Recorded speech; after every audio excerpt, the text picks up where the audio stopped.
mais c'est pas de cette manière. Regardez la manière qu'ils ont frappé la femme. Même un voleur, on ne le frappe pas comme ça. C'est minable, ça montre une mauvaise image du Togo. Et ceux de CEDEAO que je lance cet appel, je vous jure, si c'était un pays de l'AES, à l'heure là, ils avaient commencé à parler. Mais c'est un pays qui vient de la CEDEAO. Vous attendez quoi pour réagir?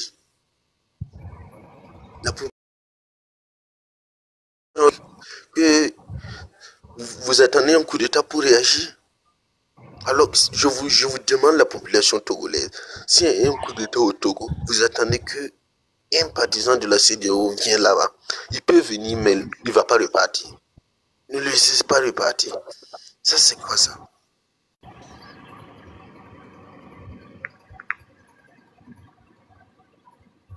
Alors, merci beaucoup, Monsieur Mohamed, pour voilà, cette intervention. On va continuer avec Monsieur Emma, ou je crois que c'est Monsieur Emma, bonsoir. Oui, bonsoir. Comment vous allez? Allez, on vous écoute. Ça va, je salue tout le monde sur la plateforme. Donc, en fait, moi aussi, je vais ajouter quelque chose à ce que la légende avait dit. Parce que la légende, c'est moi avec lui qui avait vécu en Côte d'Ivoire. Donc, on est frères togolais, mais on a vécu ensemble, on a fait le même travail en Côte d'Ivoire. Le problème est que si c'était que le Togo était bien, on n'allait pas voyager pour aller en Côte d'Ivoire, pour aller travailler là-bas jusqu'à retourner dans notre pays.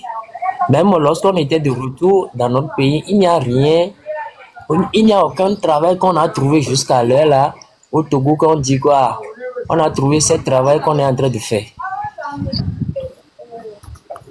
On a quitté, moi particulièrement, j'ai quitté la Côte d'Ivoire, maintenant ça fait déjà 3 ans. Et la légende, lui, vient de descendre.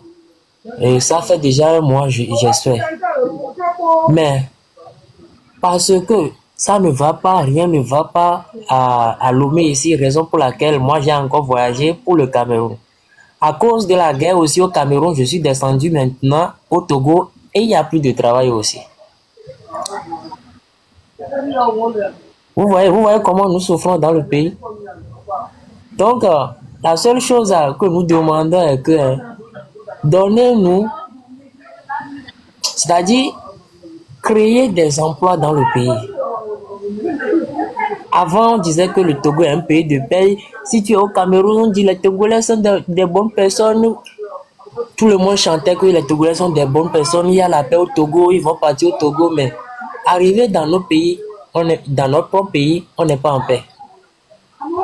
Donc, la seule chose que nous demandons est que nous voulons la paix et en plus, on ne veut pas la famine. La seule chose que nous voulons est qu'il faut que les Togolais trouvent à manger, travailler et puis assurer leur futur meilleur. Merci beaucoup. Je laisse la parole à d'autres personnes. Merci beaucoup, monsieur, pour votre intervention. Monsieur Eric, bonsoir. Oui, bonsoir à vous. Bonsoir. Bonsoir à tout le monde sur le panel. Merci de me donner la parole. Je vois la question, est-ce que M. Faure est artisan de paix au Togo? C'est ça, non? Ou bien je lis mal? C'est ça? Ok. Oui. Ma réponse est non. Non, 3 fois. Pourquoi non? Quand M. Faure est venu en 2005, vous savez dans quelles conditions il est venu, vous savez ce qui s'est passé. Je ne vais pas revenir là-dessus. Chaque Togolais qui est ici, il sait exactement ce qui s'est passé. Maintenant, après ça, vous savez ce qui s'est passé. Les élections, les morts, les élections volées. Bon, contestées, je ne dirais pas volées, je dirais contestées. Et avec les morts qu'il y a eu, les modifications constitutionnelles qui rendent notre pays instable politiquement, il en a fait 4 sur les 20 ans.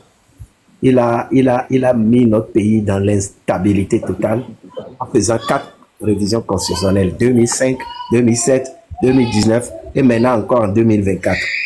instabilité totale. Ce n'est pas la paix, ça. Et ces révisions tournent autour de sa présidence. Est-ce qu'il reste pour longtemps? Est-ce qu'il reste définitivement? Barack Obama a dit, le développement, la démocratie, c'est d'avoir des institutions fortes. Il a vandalisé la principale institution que nous avons, qui est la Constitution du Togo. Ça veut dire qu'il n'a pas promu la paix dans notre pays. Il nous a mis en insécurité sociale.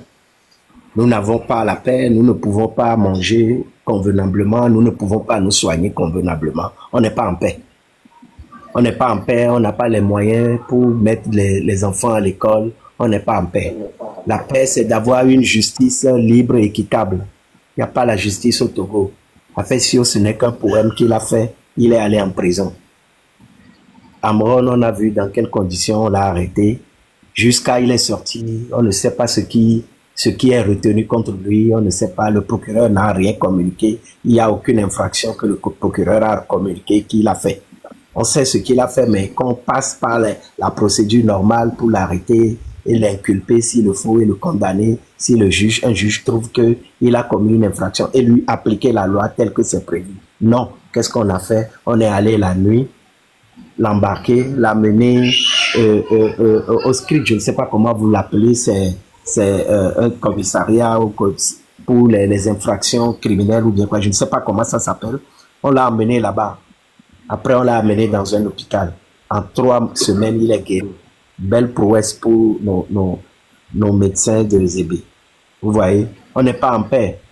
On n'est pas en paix, on ne peut pas parler convenablement et montrer son visage.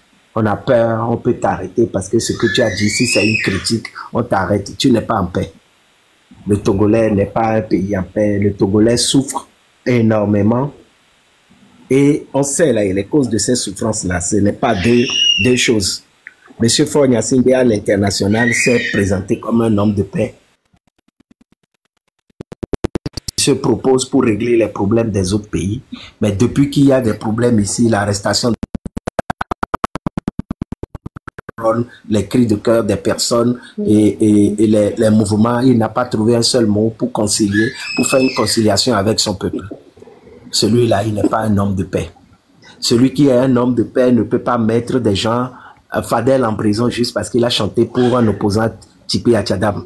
Et tu n'as pas trouvé le papa que tu es, n'a pas trouvé les moyens pour le pardonner, pour pardonner ton fils Fadel. Il n'est pas un criminel, mais il est en prison.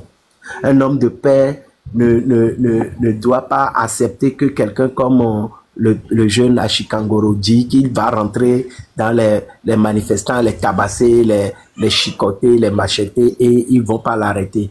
Un homme de paix n'accepte pas ce genre de choses. Comment vous l'appelez? Aristo a dit on doit massacrer, c'est le mot qu'il a employé. Excusez-moi si ça gêne le live. Il a employé ce mot qu'on doit le faire à toute une population. Il a parlé de la ville d'Anéro. Si vous allez là-bas, eux là, M-A-2-S-A-C-R-E. Allez, ne les laissez pas. Un homme de paix, un homme de justice n'accepte pas ça. Vous voyez, je ne vais pas trop monopoliser la parole, mais sachez que nous ne sommes pas un peuple en paix. Un peuple en paix, on n'envoie pas, on ne poursuit pas les enfants, des petits-enfants, des mineurs, des jeunes enfants, des adolescents. On ne les poursuit pas, on les met jusqu'à ils se réfugient dans la lagune, jusqu'à ils meurent. On n'a rien entendu de la part du chef de l'État. Non, nous ne sommes pas dans un pays de paix. Voilà. Je vais me muter et je laisse la parole à quelqu'un d'autre. Merci beaucoup pour votre intervention. On va continuer avec Monsieur Michel. Bonsoir. Bonsoir. Bonsoir. C'est tout juste encouragé pour tout ce que tu fais. Mais sincèrement dit, quand on parle de l'homme de paix, ce n'est pas lui là. Lui n'est pas, c'est pas un homme de paix. Sincèrement dit. Il a géré le pays pendant 20 ans. Il a fait quoi de paix? Il a mis les gens en prison. Les Togolais ne sont pas à l'aise. Hein? Togo, on le voit. On se promène de pays à pays. Quand tu es chez toi, tu es à l'aise. Il y a plus de Togolais au dehors que dedans. Ce n'est pas bon. C'est parce qu'il ne fait pas un truc de paix qu'on est au dehors. Si on était en paix, on allait rester chez nous. C'est parce qu'on n'est pas en paix qu'on nous doit. Maintenant, les gens manifestent pour dire non, ils veulent la liberté. Comment un jeune, quand même, pour un jeune comme lui, quand même, devait réfléchir. Au moins pour son papa, on peut tolérer. Mais lui, c'est un jeune, on est dans la même promotion. L'âge que moi, légèrement seulement. Pour un jeune comme lui, il devait réfléchir. Il y a des trucs qu'on ne fait pas. Sincèrement dit, oui, je suis là, je suis meurtri. Ça me fait mal même, sincèrement dit. Peut-être aujourd'hui, si moi j'étais au Togo, j'étais déjà Madjadja. C'est parce que c'est fort au Togo. Sinon, il y a des comportements faits, ce n'est pas normal, ce n'est pas digne d'un Africain. Il n'est pas humain. Et puis on parle de la paix. Quand il y a quelque chose dans un autre pays africain, il se dit non, lui il veut être médiateur. Il veut être médiateur, il n'a qu'à régler son pays d'abord. Hein? Sincèrement dit, c'est ce que j'ai trop sur le cœur, quoi. C'est bon. Il faut passer la parole à quelqu'un d'autre. Je suis en bas pour vous écouter. Merci beaucoup, Monsieur Michel. On va continuer avec Madame ou Monsieur Damoclé. Bonsoir.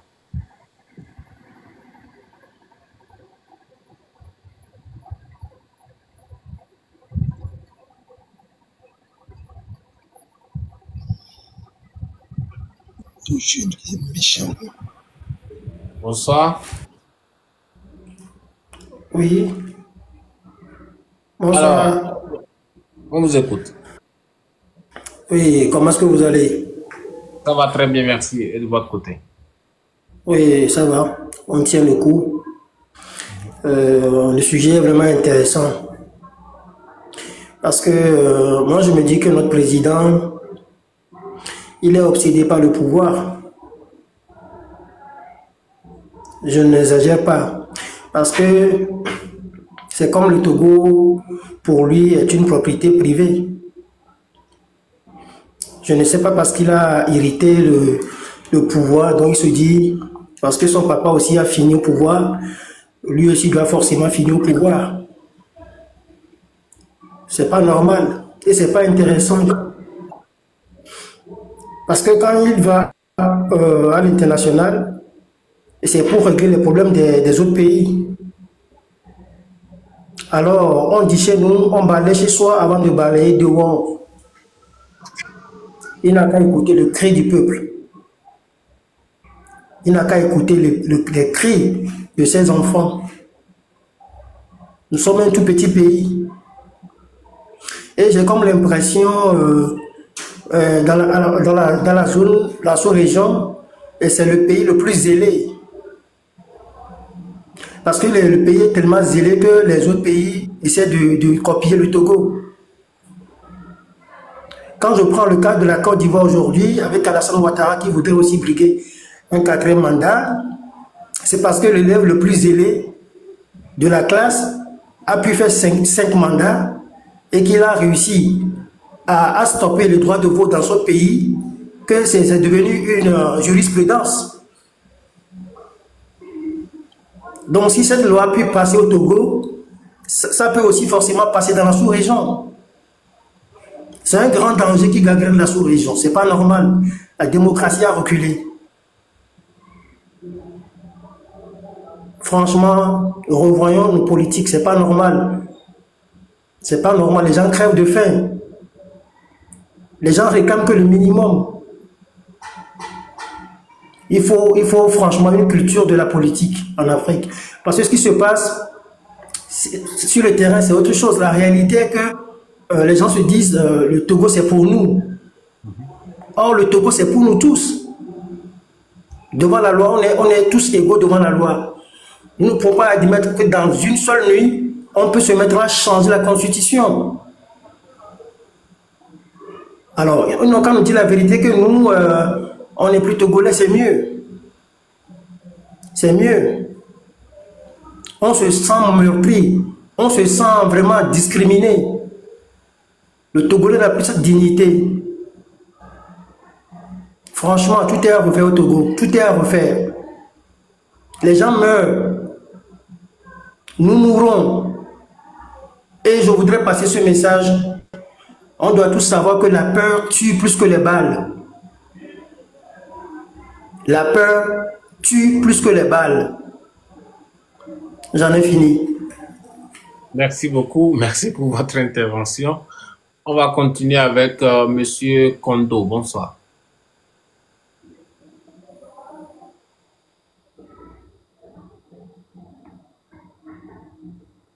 Monsieur Kondo ne nous reçoit pas. On va alors continuer avec Saint-Tété. Monsieur Saint-Tété ou... Bon, je crois que c'est un monsieur. Bonsoir. Est-ce que vous me recevez ou bien le live? Parce que là, je ne comprends plus. Puisque là, personne ne répond. Voilà. Moi, je vous... Alors, donc, peut-être ils ne sont pas à côté. Bon, voilà. Alors, moi, je vais descendre pour vous permettre de recevoir d'autres personnes. Pour ne pas monopoliser la place, quoi. Qui passe à Monsieur Eric? Oui, oui, oui. Je disais que pour ne pas bloquer la place, je voudrais descendre pour vous permettre. Il n'y a pas de problème. Il n'y a pas de problème, ouais. Okay. Voilà, si vous voyez que il y a des intervenants, et il y a des choses que vous devez corriger ou des choses que vous devez dire à propos de certaines interventions, vous pouvez toutefois envoyer votre demande. D'accord. Merci beaucoup. Je reste en bas. Oui, voilà. Merci beaucoup à vous. Oui. Alors, on va donc continuer ce débat. Il faut que je rappelle rapidement à tous ceux qui viennent d'entrer dans le live parce qu'il y a certaines personnes qui sortent, il y a d'autres qui viennent et donc voilà, merci d'être là. Vous êtes les bienvenus dans ce live. Alors, le débat du jour, c'est, voilà, vous savez, il y a actuellement beaucoup de choses qui se passent au Togo et c'est pour cette raison que ce serait intéressant d'écouter les voix, d'accord, de tout le monde, quelle que soit votre nationalité. Vous êtes ici, vous pouvez envoyer votre demande et voilà, on discute entre Africains, on discute entre humains et c'est de ça qu'il s'agit. Si vous avez une idée de ce qui se passe actuellement au Togo et si vous avez quelque chose à dire par rapport, n'hésitez pas d'envoyer votre demande. La question du jour est Son Excellence Monsieur Faure Gnassingbé, voilà, artisan de la paix au Togo. Là, on discute dans la paix et dans le respect. Voilà. On continue. Alors, on va continuer avec monsieur ou madame, je sais pas parce que je crois, bon, peut-être c'est une dame. Steph, bonsoir. Bonsoir. Bonsoir. Voilà. Moi, je suis venue parce que j'essaye de suivre un peu ce qui se passe au Togo. Parce que c'est un peu compliqué de comprendre étant donné que je suis togolaise par alliance. Du coup, pour moi, c'est pas facile parce que si vraiment Faure faisait les choses comme il faut, au moins chaque président a ses qualités et ses défauts, hein. Mais du coup il y aurait pas autant de problèmes et si sans parler de paix ou autre, si vraiment les personnes au Togo pouvaient travailler et pouvaient se nourrir correctement, je pense ça serait beaucoup plus facile de vivre au Togo. Voilà. Après, je sais pas, j'essaye de tout comprendre un peu, donc voilà. Après, moi, je sais pas toutes ces années qu'est-ce que Monsieur Faure a fait ou pas, donc voilà, j'essaye d'avoir les informations. Ça fait plaisir. Alors, j'espère que vous aurez quand même ces informations dont vous avez besoin parce qu'on a quand même des gens qui sont dans ce live et qui peuvent quand même donner tellement de très bonnes informations. Voilà. Donc, ne vous inquiétez pas, restez dans le live et puis vous allez quand même avoir ce dont vous venez de parler. Merci pour votre intervention de toute façon. On va continuer. S'il vous plaît, si ça vous dérange pas. Jean Junior, vous êtes là? Oui, je suis là, Ah, ok, ok. Mais je vais prendre la parole peut-être une minute pour placer... oui, logique. Allez-y. Placez deux mots et peut-être je vais envoyer aussi quelques informations à la dame. Donc, voilà, c'est ça. Et elle va comprendre ce que ce monsieur sanguinaire a fait pour le Togo. J'ai dit ici, on est là pour la pédagogie. Et tout le monde, vous voyez comment est-ce que le débat se passe. c'est ce qu'on souhaite. C'est ce qu'on souhaite. On veut parler de notre pays. Comme la dame vient de dire, elle ne connaît pas le Togo peut-être. Bon, elle est togolaise par alliance. Effectivement, elle veut connaître les choses sur le Togo. Et je crois qu'elle est dans le, en tout cas sur le bon panel pour savoir concrètement ce qui se passe dans notre pays. Mohamed, il est descendu, c'est un Burkinabé. Vous l'avez entendu parler? Parce que certains, effectivement, de ces pays-là où notre président s'en va donc négocier des solutions de paix, s'en rend compte aujourd'hui que, ben attends, celui qui vient toujours dans nos pays il envoie son ministre des Affaires étrangères pour qu'on puisse trouver des solutions entre nous. Mais regardez ce qui se passe dans son pays. Donc, en gros, il venait nous berner tous alors. Et certains ont commencé par prendre conscience en se disant que le gars, c'est un manipulateur. Il instrumentalise en fait la paix pour obtenir des avantages. C'est d'avoir le soutien des peuples de ces différents pays lorsqu'il sera confronté à un problème. Et je ne vous apprends rien. Allez sur les lèvres de tous les femmes de fort. Ce que vous allez entendre dire ces derniers temps, c'est que c'est les mères étrangères qui sont derrière des gens qui manifestent pour leur faim. Les gens disent, on a faim. Hein?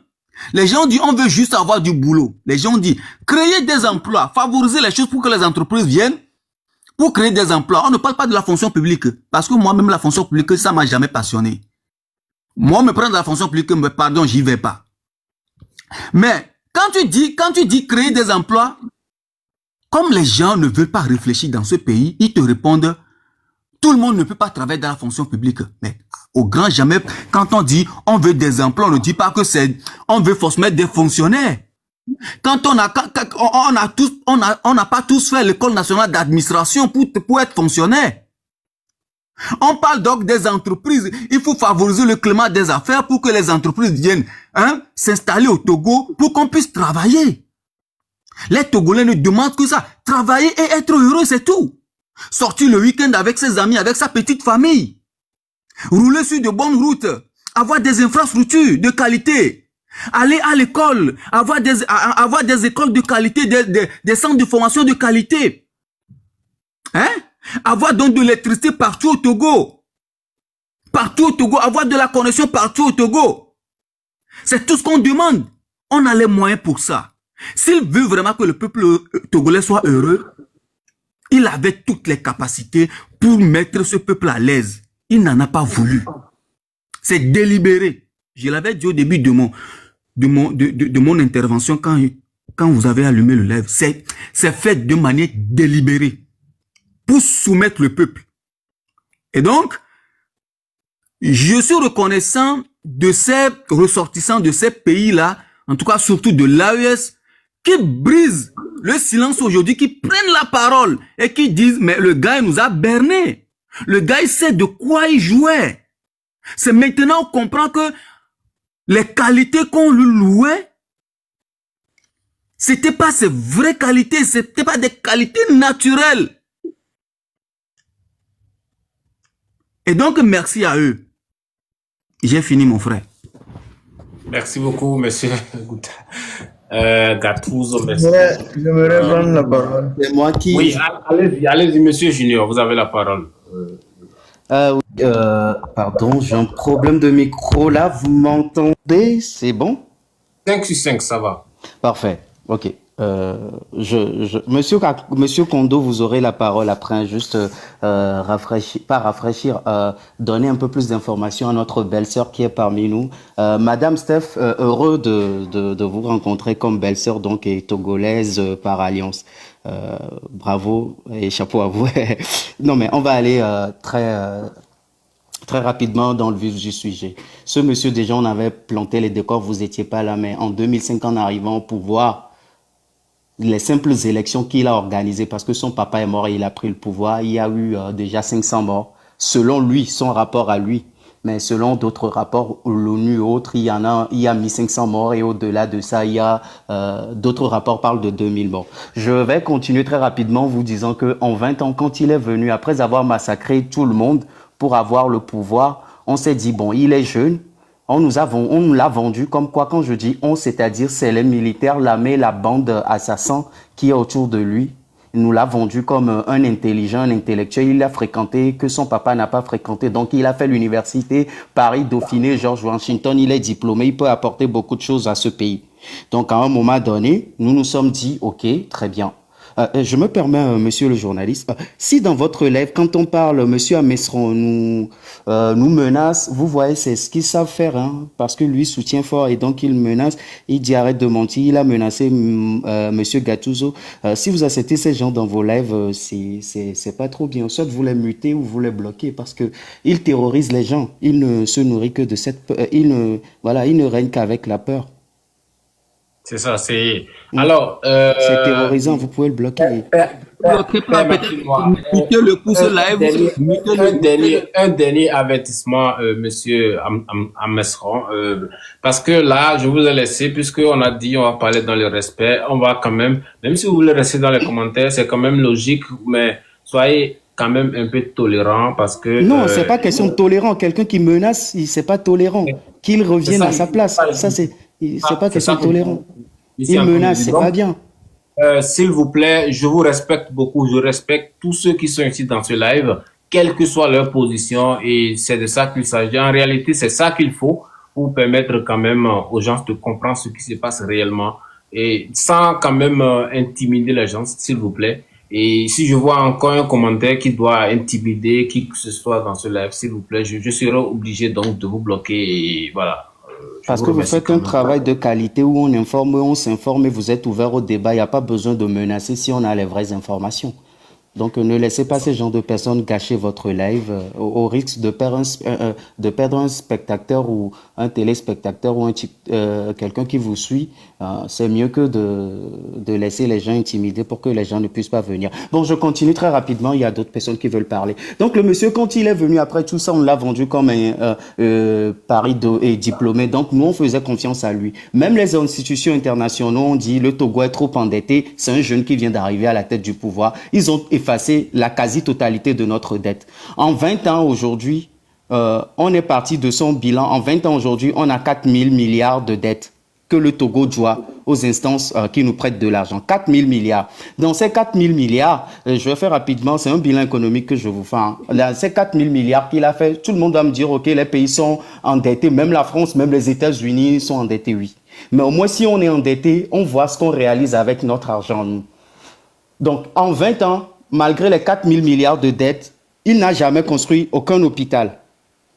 Quand le peuple a commencé à gronder, il a finalement construit un hôpital, une sorte d'hôpital privé où il a donné ça à ses amis et ils sont actionnaires dedans. Ça veut dire même que ce n'est pas pour l'État, c'est quelque chose de privé où lui et sa bande sont amis. Ils ont créé la morgue à côté et ils sont actionnaire dedans. Donc ça veut dire que ce n'est pas un hôpital d'État, mais c'est un hôpital privé qu'il a construit avec ses amis. Donc en 20 ans, il n'a pas construit d'hôpital public, à part ceux qui existaient depuis l'époque coloniale que son père a géré et que lui-même il est venu. Dans les 4 000 milliards, il n'a pas construit d'université. Depuis au Togo, on n'a que 2 universités.